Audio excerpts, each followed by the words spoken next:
We gave a discount to the locals. We give we have locals. Some store or some small company in here. We really love partnership, and like you said, I don't know if it's the Eastern Township mindset, but to have collaboration, to have a community of entrepreneur or entrepreneur. I love this one. It was good, huh? Yeah, Sounds good. Sounds nice.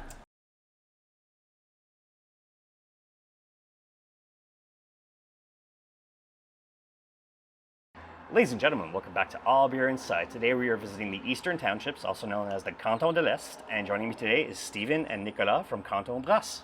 Yeah, nice. Yeah. Welcome. Guys, thank you very much for taking time out of your schedule to speak with us about your brewery, your love of beer, your passion, and everything combined. You brought me out some delicious looking beverages to try here today. What am I starting with? This one? The first one is the Projet Chromatique. It's our smoothie sour line. Okay. We use the chromatic circle, like with the colors of every color in the chromatic circle. And this one is the Projet Chromatique number 1. Yeah, maybe it's the first one that we've brewed in 2019. 2020. Just at the beginning of the pandemic problem, you know? Yeah. So it's just a blend of strawberry, blackberry, and blackcurrant. Awesome. But it's very punchy, very fruity, but not too thick. Yeah. So yeah, it's awesome. a great. As we do on the show, a toast. A toast! Yeah, cheers, man. Yes. Oh, light, smooth. perfect for the morning. Mm-hmm. Yeah, which is very much the morning right now. Yeah, the concept of smoothie sours went a little bit higher in alcohol at this moment, but we've kept our smoothies pretty low ABV. So it's for 4 degrees. It's refreshing.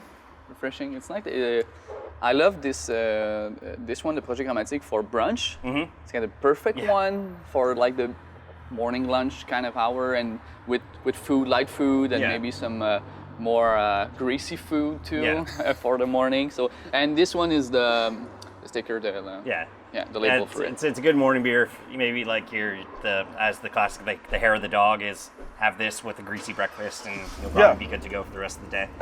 Until the older you get, and it really doesn't work anymore. But anyway, yeah, awesome. So, what brought you two together to create Canton Brasse? It's a long story, but we've started in 2019 with my father and my brother. Mm-hmm. We've started a brewpub, but we've quickly changed with the COVID-19 to Growlers takeout. So we've kind of rebuilt the branding too. And then Stephen and Hugo, who is not there today, joined the party. So we've loved to brew artisanal beers, and it's kind of our passion that drove the company from the starting point to today. So yeah, cool. It's pretty quick description, but we've had like 2 years of close in, close out. It's a weird. It was a weird time to start a company, actually, a brewery. Yeah. Me and Nicolas have known each other before the brewery. We were working at a beer store in Sherbrooke called Le Vent du Nord, a nice beer shop that is pretty known in the region. And we worked together. He was talking about starting the brewery and trying to like. He was pitching the name of the brewery to me, like, you know, if this one is good, this one, I remember like some were sketchy and more funny one, but Canton Brasse stayed. It was like, it's the Eastern Township, the Canton Brasse, a little wordplay, but not too much. Ça brasse means it's flowing, it's dynamic. And when we started, like the pandemic was going on, and I was in the coming to the brewery often, and I was organizing storytelling nights before, because I'm a storyteller too. Yeah. So that's how I think joined. After that, he said, you're good with events, and maybe I don't know, being trying to get to the pub and maybe try to to give a hand. And, give a hand, manage a pub maybe, I don't know. He was really occupied with the brewery and brewing beers and working full time. We've lost our partners at the beginning, so because of the pandemic and starting a brew pub in 2019 wasn't pretty a secure decision. So good decision in 2019. The worst one in the the mid 2020. 6 months later, as soon as March started. Yeah, no, it's crazy. Like we for the show, we're at the point where we're interviewed just as many people who started during the pandemic than just as many people who've been open like 6 to 10 years and stuff. It's wild how many more of you guys have opened. Very few have closed, I found. Yeah. It's just people want to support local businesses, and that's always the important part. So. Yeah, that was really like our motivation when the pandemic was hitting hard, is that people from here, the locals, the one around that come here to play at Mont-Orford or to go to the national park and stuff like that, they really like. I think they look at us and they say those guys are here for the good reason, because they have a passion and they really want to continue into to be the brewery of the Orford's brewery is going to be Canton Brasse. So a lot of people in town was coming every couple days just to say, continue guys, that's good. I'll bring you back some growlers, just letting almost giving us big tips to say stay open guys. We want to have you guys when the pandemic is over. So that was really a good motivation for us, because it was some hard times for a young company to have this kind of impact, financial impact for brewpub. So we switched to growlers a lot more. We had growlers before, but we switched to it and have a new machine in the back to make it more easier and efficient. So but a lot of people ask us if we will do cans, but we just stick to the growlers, and because of our small volume, we just decide to don't make the move. So, well, you don't want to sacrifice quality over quantity, right? Well, it's the problem with cans. So if you want to be a rentable business, profitable, it was not even possible for us because of the growlers. It's a big volume. It's 1 liter for the size. So it was the right decision to stick to it, and it's pretty convivial. It's kind of party friendly, so you want to celebrate when you're drinking a growler. So you just stick to this. And actually, there's some environmental benefits. Benefits to it too. We actually, they're made in Quebec. We use it here. People are bringing it back. We wash them here and we reuse them here. So it's really a reusable cycle, really a nice cycle to use it. And after the 8 growlers are free for everyone that is have a loyalty an account, royalty card here, because after 8 refill of those bottles, the ecological they got to be recycled. No, they don't have to be recycled, and we actually can use it more. Cool. But after 8 time, means the ecological impact is kind of neutralized. So carbon neutral. So that's why we use the 8 one for our client too. It's Very cool. A symbolic gesture, but it's really nice. We know that it's not the best kind of format to go to backpack at the top of the Mont-Orford, but. But it's not our vision of the beer. So we want the people, to enjoy the beer with other friends, but we want them to taste it, and it's more of a tasting product with high quality ingredients, and so to celebrate too. It's share with friends. That's a big thing. I don't know if the rules have changed. I know it used to be you'd have to send the bottles out to get them sanitized and get them back. I guess the rules have changed in Quebec. For the growlers, it's kind of in the gray zone. Okay. Because of its size, it's possible for the artisanal brewery. There is 2 license.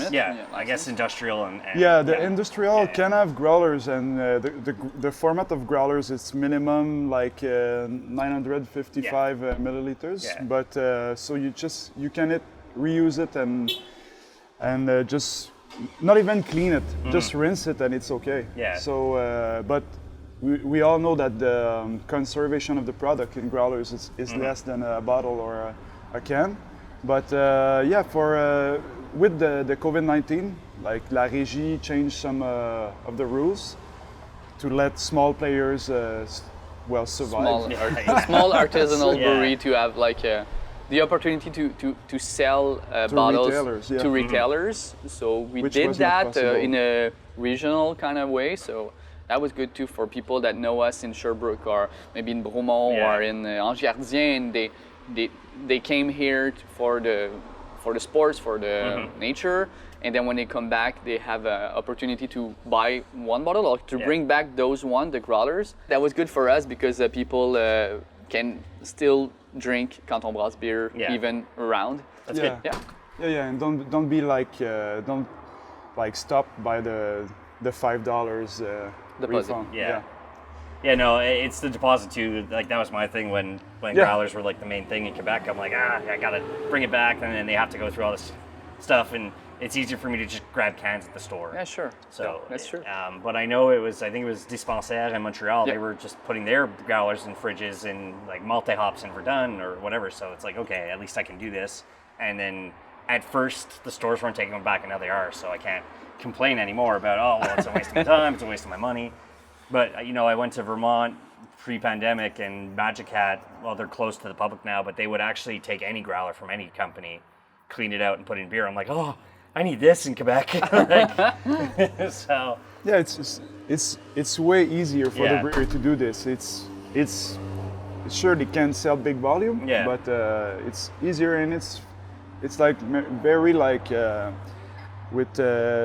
Like a close relationship with the consumers, more than just cans grabbing from the retailer. But for sure, depends on your vision. Yeah, awesome.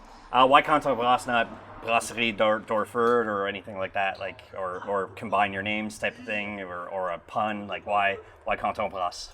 Why Canton Brasse? Well, it's because of the spot. Definitely, we're in the Cantons-de-l'Est, as you were saying, but it's more like we were brewing not just beer in the Cantons-de-l'Est, more in the Canton-d'Orford. Okay. So we want to brew like the community a little bit. So it's to get some of a revival. It was dead for almost 10 years. Even here, it was an old pub. An old was tavern. Closed. Yeah, an old tavern that was kind of shady at the end. It was closed for, I think it's 4 or 5 years before we bought, well, we didn't buy, but anyway, we came here, and it took almost 2 years to get rid of the old the stuff and the old others and those kind of thing. But I'm sure it's just covered in like cigarette yellow too. There was like a wood floor. With those big cracks between the floor. The floor tile, and then when you have a crack like this, imagine like just when a beer falling there. How do you clean it? It was disgusting, but at least I think we like got almost $90 of pennies, So it was a nice gift. It was a nice paint for. And it's actually quite a good next pit stop for the next beer. The next beer is actually called the Lubac, and it was the name of the old pub that was here. Cool. So so we want to brew like some smoothie beers, but we're passionate about all the products from fermentation, alcoholic fermentation. This is like a German-inspired lager. Nice. Kind of an LS, but not as malty. Yeah. So it's for like the old uncle that just want to drink a blonde, something like that. In Quebec, it's a blonde, a rousse. Exactly. We have the bad habit to distinguish the beer by its color. So. Awesome. That's for you. A toast. Yeah, cheers. Oh yeah, that's tasty hellas. This is my favorite product at the moment, for sure. Yeah, that's one of those gateway beers. If I were like BMC, as Drew from Kanawaki coined it, BMC, Bud Most Coors drinker. if you're one of those, like that's the beer. That's your gateway beer. It's come here, try this, and then you want to be a little adventurous, try a smoothie. Even if it's like it's a lager, because we have only 3 fermenters in the production line, it's hard to get a lager out at least 2 every year. So yeah, we're still passionate about it. If we weren't passionate as we are, we would just do smoothies and New England IPA. You know? So. Exactly. No, that's the most important part is when I come to a place like yours is that you have the variety. Yeah. But then there's sometimes I like to go like L'Apothecary. It's all like Belgian, old school Quebecois, Belgian focused. Yeah. I like that where every place is a little different. Yeah. Just different enough for me to taste the difference in the beer, the passion. You can always tell when kind of like a brewer's either given up or not even the brewer himself though, but the owners are like trying to rush things through because the owners are thinking money. They're not thinking about like keeping people happy. It's just like money, and you can always taste the passion in the beer. It's me. It's the same thing. You know, we're just past the weekend of the Laval Beer Festival and almost everything I had, I'm like, yes, it's good to be out again. We're at a festival again, and I get to enjoy good Quebec beers. So great. No, but in Canton Brasse, we are not like pretty single forward in the créneau. I don't know in English, but the word. The créneau. But in front of us, we have like the 4 beers that we are mostly good at. So the fruity beers for sure. The lager one, we don't brew a lot, but it's a big pleasure to brew some lagers, and we have like IPAs that I brew from the beginning, just because I love to drink IPAs back in the days, and the most like Belgian but mixed fermentation stuff. So yeah, we'll go through all these kind of beers in the next minute. So the first beer you ever brewed was an IPA? It was a red IPA. Okay. A red IPA? And good, bad, I'm guessing okay. The first year I brewed, it was the first one that I brewed was the good one, which is the red IPA. Cool. After that I brewed 2 other beers and straight to the drain 4. But I didn't like stop at this point. I continue to visit breweries and get like a good experience and motivation to start. It was hard, you know, when the angry girlfriend wasn't pretty,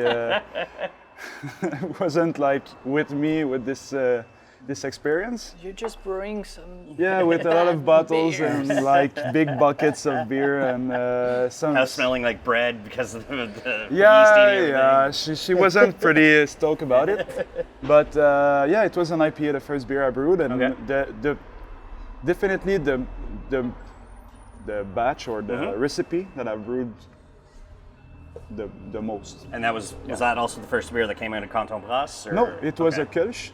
Okay. Yeah. Like I said, I really like German-inspired beer, but it was a Kölsch and an Irish Red Ale, you know, because we're still in, Canton Brasse is still in a place where older people like are at, so... we needed to make a transition between the Lubac, that was like a really locals, more maybe older generation, and to make a switch to Canton Brasse. We really wanted to have an impact, like to be like the brewery of the village. So I think that's why we did some. We like them too. It's like it's nice to have a good Irish Red Ale. And when you're doing a barbecue, heating meats, and having a good the Bowen, the Irish Red Ale that we got there. I did that last weekend. Such a great pairing to have just this little peat and malt kind of Irish Red Ale with like a burger. That's so good. Yeah, and we've started like the transition with the third beer. It was Saison Blondet, which, and after that the New England IPA, the Chairlift. So, but we've like, as you said, we love to have variety. Because it's the pleasure of being in a brew pub, you know. Like I've went to Brasserie Canada, which is a pretty awesome brewery, but when you go there, it's like they have, I don't know, 14 lines, but there is only like 2 or 3 styles. So it's okay, but most of the people want variety. So. Yeah. And I think that the people that came here and seeing that we have only 3 fermenters, they're pretty like impressed about the variety. Like we have 12 line and sometimes some bottles too. Mm-hmm. So they're like, you can have all those style of beer, all those kind of beer with just this small production. And I think that's and we like it. And I think the people that came here, that's one of the most heard comments is that you have a nice variety to being a small, very small brewery. Yeah. That's amazing. We like it. We like that. And, I mean, you know, the Eastern Townships is heavily tourist focused. Yeah. I'm guessing losing all that tourism at the beginning of the pandemic was definitely a major problem, a roadblock of creating you guys. Any kind of other problems? Was the city not really inviting about having a brew pub here, or a brasserie at Artisans, or old building you had to dig stuff up? But it sounded like you had a few more problems than you guys clearly wanted to create. So. Well, you've pinpointed like one of the big problems we had, which is the municipality, which there was no like rules for brewery, because there is no industrial zone in the Canton-d'Orford. So it was a long process. At this point, we were pretty sure that it would pass, so we've started the renovation before having like the okay stamp, from the okay stamp. So it was stressful for sure, but with like the way we've sold the company, which was more like a touristic, agro-touristic pub than a brewery. It was bar. A bar. It was accepted. So it was hard. It took months just to have like, and they ask you a lot of things, and they take a lot of time. Yeah, I think Mont-Orford is a really like a frisky kind of town with the new stuff. They want to have preserved the image of a mountain village to have this around. But with the years coming in, and now they love us, and they're like, please stay here, please. I think they've seen that we also like, we do shows here, we do storytelling nights, we do comedy nights, we do improv nights, we do some music in a small place like that, and they say like, you're bringing back some life in the village. And I think that's why breweries are opening in every village, and there's still some places for a local like village brewery, because it's really bringing some lives in. It's good for the people that are here, but it's good too for tourists that come by. So I think that's why they love us. But yes, and anyway, so this was a good point. We didn't have a lot of like roadblocks. That's awesome. Kind of, the Growlers was strategical and decision, but it was hard at the beginning to like operate the Growlers with we have Pegas Craft Tap, which is a Russian machine. It's one growler at a time.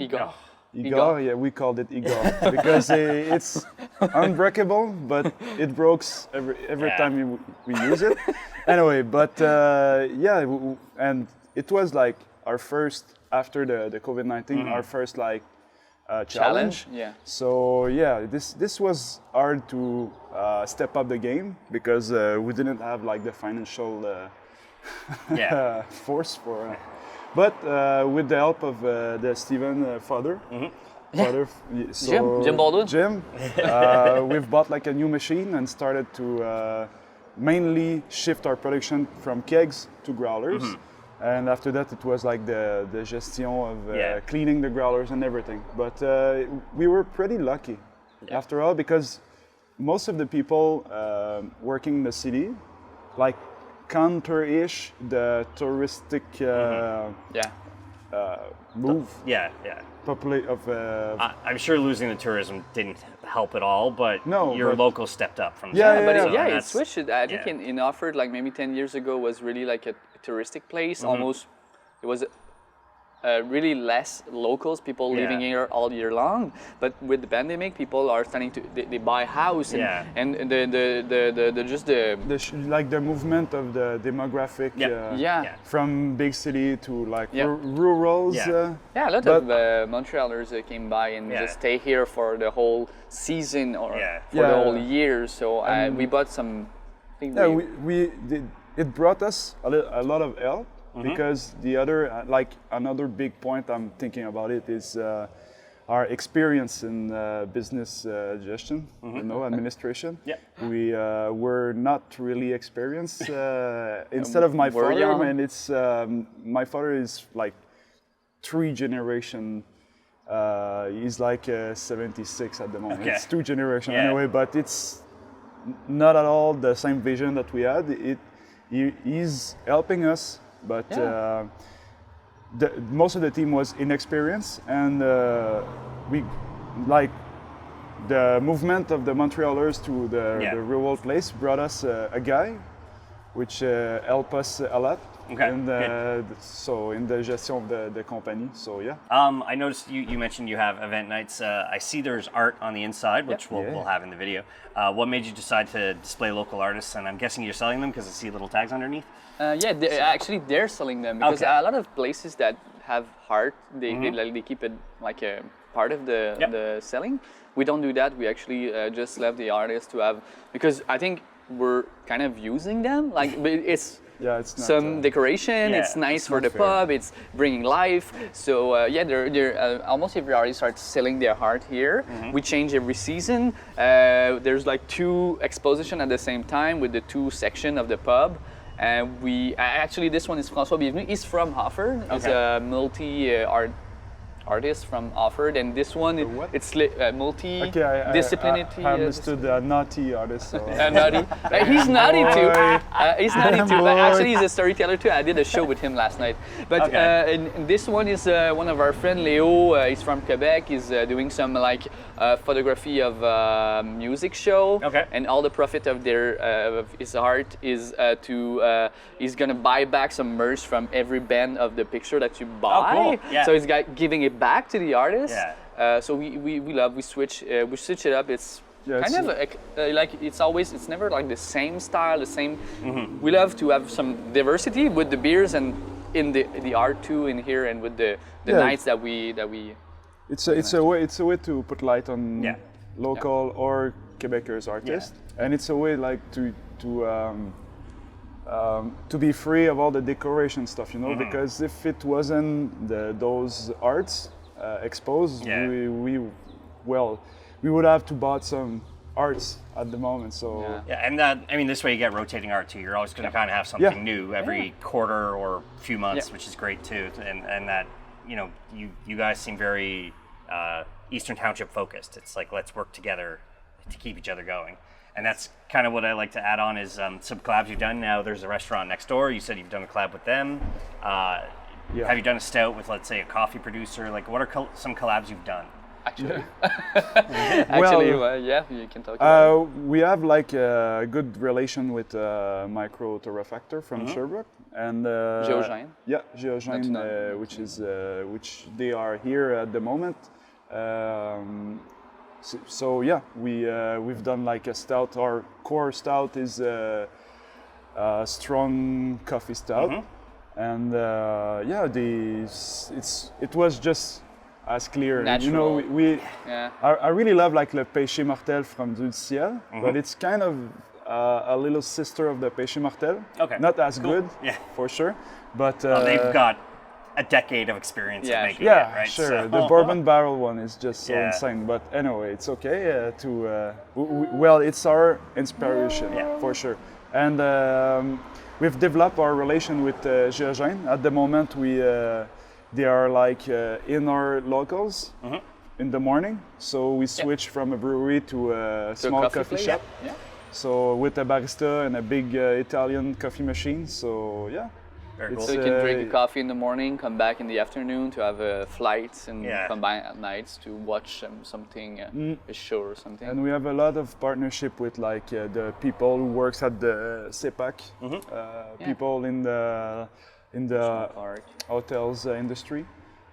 Steven could list all the partnership we have. We gave a discount to the locals. We give we have some store or some small company in here. We really love partnership, and like you said, I don't know if it's the Eastern Township mindset, but to have collaboration, to have a community of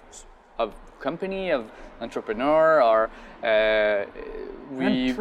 entrepreneur. I love this one. It was good, huh? Yeah, Sounds good. Sounds nice. And we also have a special blend with the coffee place. So it's our name.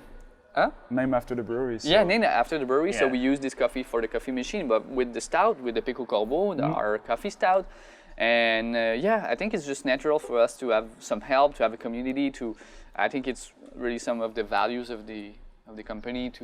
We just wanted to. We didn't just want to brew beers, as I said. We wanted to brew shift the mindset of the people, even the other business. So maybe someday we'll do like a pastry stout with the donuts from next door. Yeah, we have the new. But we did a pastry stout with chocolate that came from the chocolate places down there, and with strawberries that came from a friend of ours in Sherbrooke. Yeah. So local strawberries and local, local chocolate that we not really have. Local, but it's not local, but actually it came from them. So I think we do that with fruit if we can. We always do that. It's always, and we're proud of it because I think that some breweries sometimes they do that, but they don't really commercialize or shout say it or just tell the customers. We're so proud to tell clients. This beers, it's our beers, but you're helping this company, this one, because it's Quebec hops, it's Quebec malt from Sherbrooke. We have some fruits that are from local, local producer nearby. So we're really proud of this because I think, I don't know if it's the pandemic or just the mindset of people to buy locals, but it was. We're proud. It was at the beginning of the project. It was at least one of 4 beer.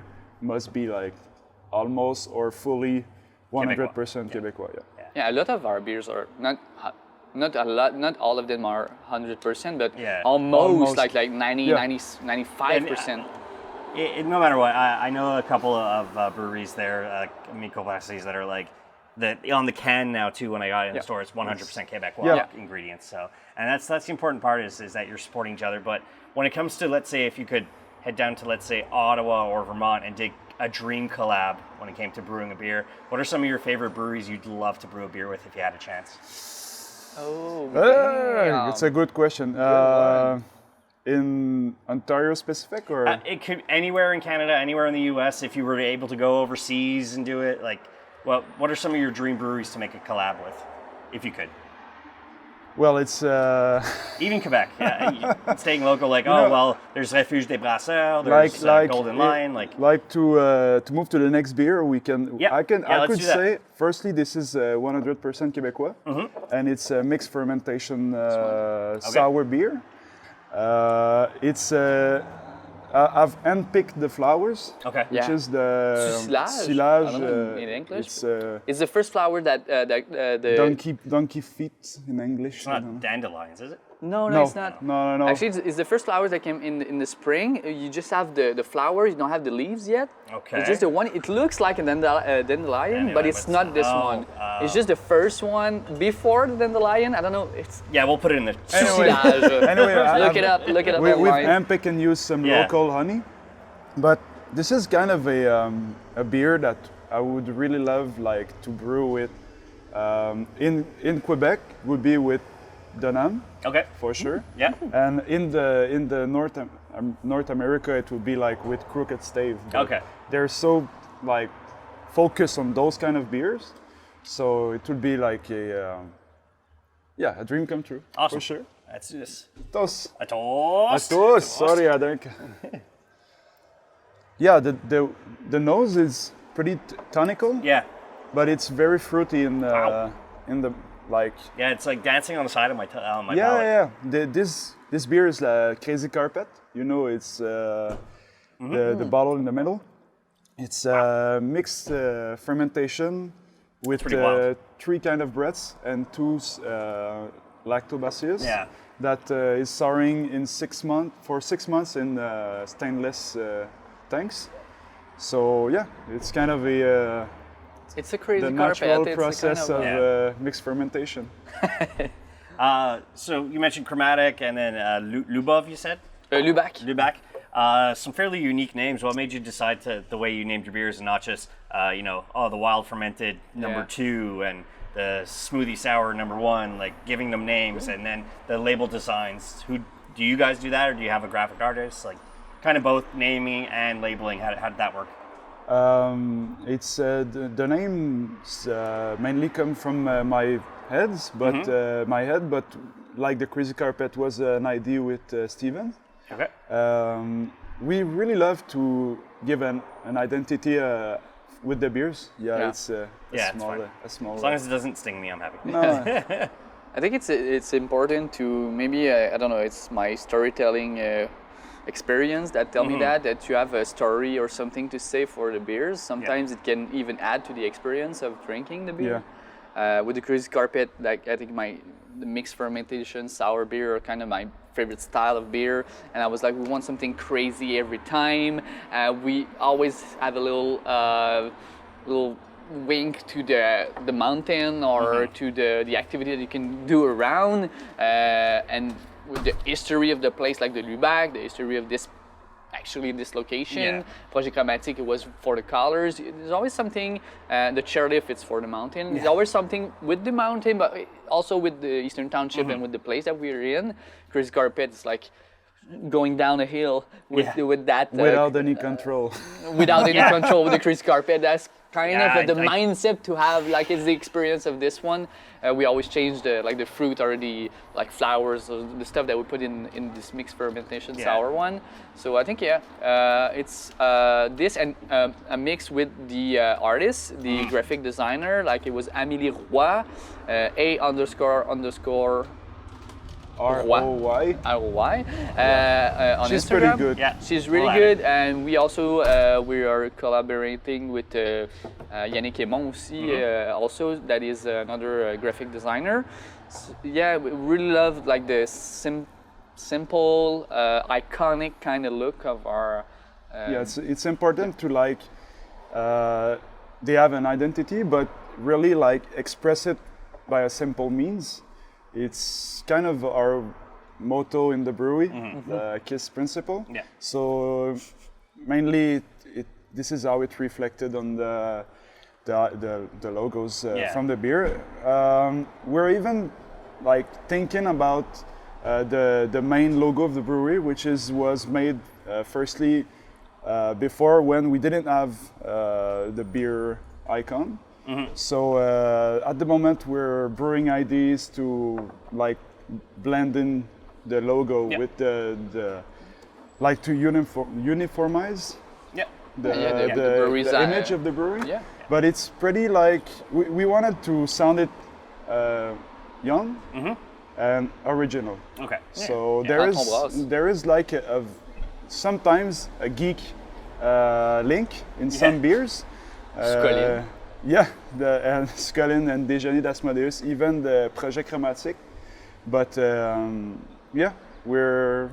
we like to be original and give a good spotlight on the beers we brew. I mean, your logo's pretty unique with clearly the elements of water, hops, and wheat. For sure. So. Like after 2 months, we've launched the logo. We've got a friends who send us an image of the Good Water Brewing. Yeah. And we were like, damn, why the graphics guy didn't saw this? It was so. It's okay. Anyway, but it's not the same. It's not the same. But we like to remember what are the 3 main ingredients. Yeah. But clearly it will be like.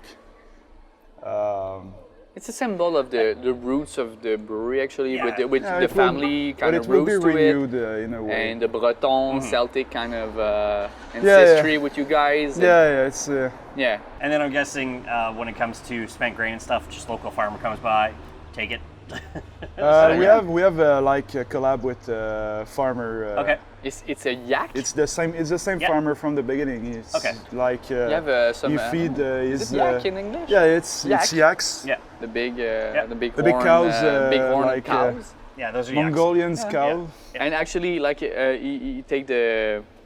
What is it in English? Dresch, I don't know in English. It's the malt? The grains. Spent grains. Spent grains. Yeah, leftovers. Yeah, to feed the yak, and actually he's collaborating with charcuterie that made some dry sausage, and we buy the dry sausage, and people are eating it here. So it's kind of another circle. It's kind of a hard one.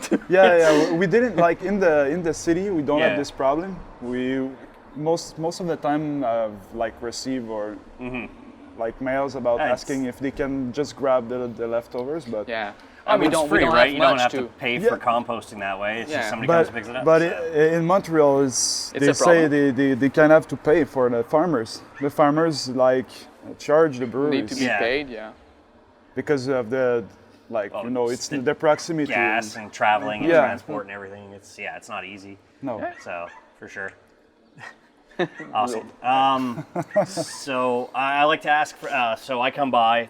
Let's say this is my first brewery I'm trying in the Eastern Townships.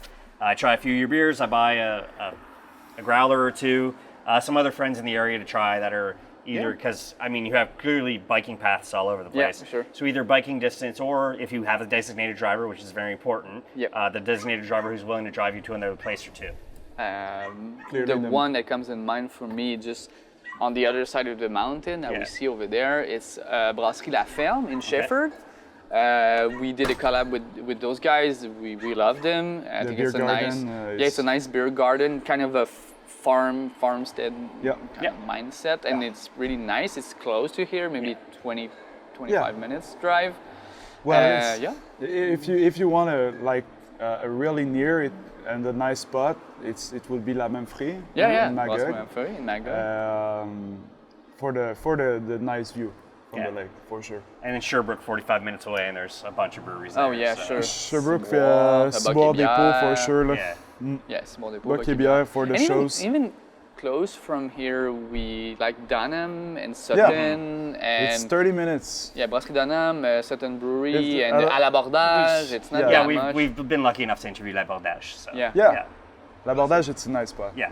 It's the two buildings. We didn't know which, we were waiting at the one building, and he's like, I'm over there, 2 buildings over. We're like, wait, what? It's they moved the brewery, And even from here, if you want to go in the States, like Hill Farmstead, it's not even an hour drive from here. Let's try this last beer. Yeah. Before it's getting too hot. It's this one. Yeah. So this is a little twist of our Chairlift. Okay. Which is the original Chairlift is upped with North American, classical Citra and Mosaic. Yeah. But this one is with Galaxy, Nelson Sauvin, and Motueka. Awesome. So a toast! A toast! A toast! I got it this time. So it's pretty dank. Mm-hmm. A little bit green. But it's not like, punch in the face bitter. It's nice and balanced bitter. Yeah. The New England IPAs in Canton Brasse are not like sugary, but to get our mouthfeel, we play a lot with the water profile. Okay. So awesome. we're lucky to have a water profile that's pretty neutral, so and pretty hard. So it's balanced. It go towards the malty sensation in the mouthfeel in the mouth. So it's perfect for New England. Is wonderful. Yeah. So. This is a pretty this is our main seller, Yeah. The New England IPAs, Chairlift for sure. It's Chairlift lines. Yeah. When you guys have some free time and let's say some extra cash, a beer vacation that you've never taken that you'd love to. Southern Germany. Okay. For sure. Yeah. Free, a lot of cash. It will be there. Yeah. I don't know about me. I guess. Yeah, for sure, Germany would be to be back to the roots of every the lager style and the beers that I like most. But I think it would be more of a to tell something else. Maybe France to have like the original saison beer. I think the saison is kind of my favorite, almost my favorite kind of style with mixed fermentation with saison. We do that here. I think it being to like a rural place in France, that I never heard of. Like really like being like a home brew kind of saison in a whole farm, barn.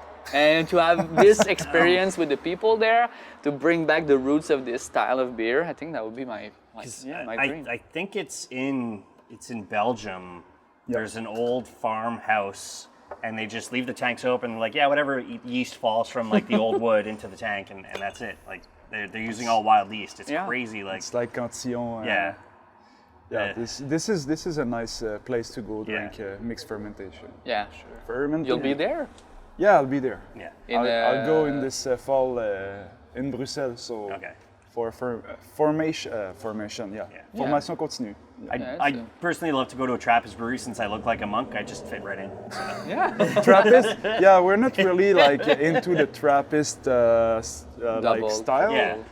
But we respect it. We like we've brewed a triple, but New World triple. Sorry for this. Yeah.